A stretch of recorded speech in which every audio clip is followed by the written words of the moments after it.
Well, a lot of people have asked me about the swords in Game of Thrones, if they would be practical in real life, and really there's not too much to say. Yes, that's a short answer. They are, perfectly reasonably designed. In a lot of cases, they are, well, actually in pretty much all cases, they are clearly inspired by historical swords, which obviously have proven themselves, otherwise they wouldn't have been used. If your life depends on the sword, then yeah, it better damn well be practical. For example, Longclaw is, well, basically just a long sword with a fancy pommel. I don't see anything wrong with the pommel shape. I mean, there have been animal-shaped hilt elements on historical swords. Nothing wrong with that.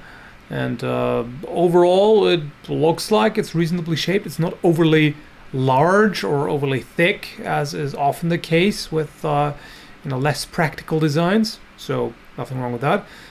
Ice, again, nothing wrong with it. It's basically about claymore size. The blade almost looks a little bit like an executioner's sword, only with a point. The guard and pommel seem fine. They are not... And funnily enough, the sword that the mountain uses is actually pretty much one-on-one historical Irish longsword. If you look at the distinctive pommel, it's the typical ring pommel with the exposed tang in the center. And then we have Arya's Needle, of course. The only issue I have with that one is it's terribly short. I mean, yeah, I get it. She's short too.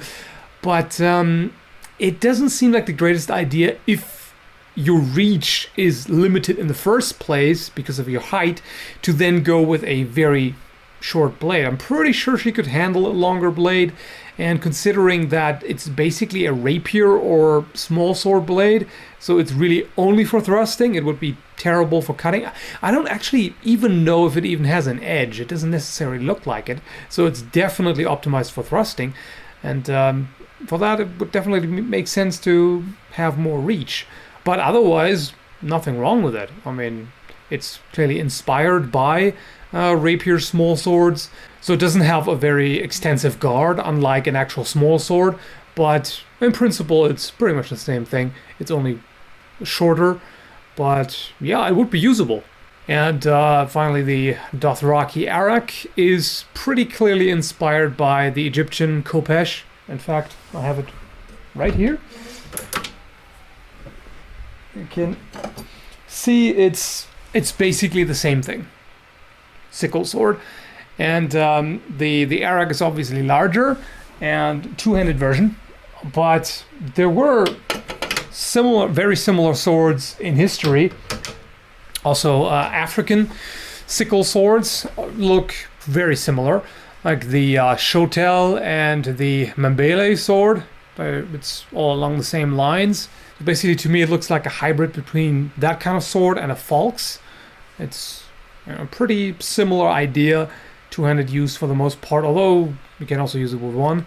And yeah, it's a very specialized shape, but certainly effective. It's kind of a sword-axe hybrid. So really, overall, I cannot complain about the weapons in Game of Thrones with regards to them being, or looking functional. They do, yeah, you could use them. And that's not something that you can say about a lot of movies and TV series. So, yeah, nice. And it's still fantasy. It's still not just copying historical stuff. So, there you go. I guess that answers the question. All right, so thanks for watching.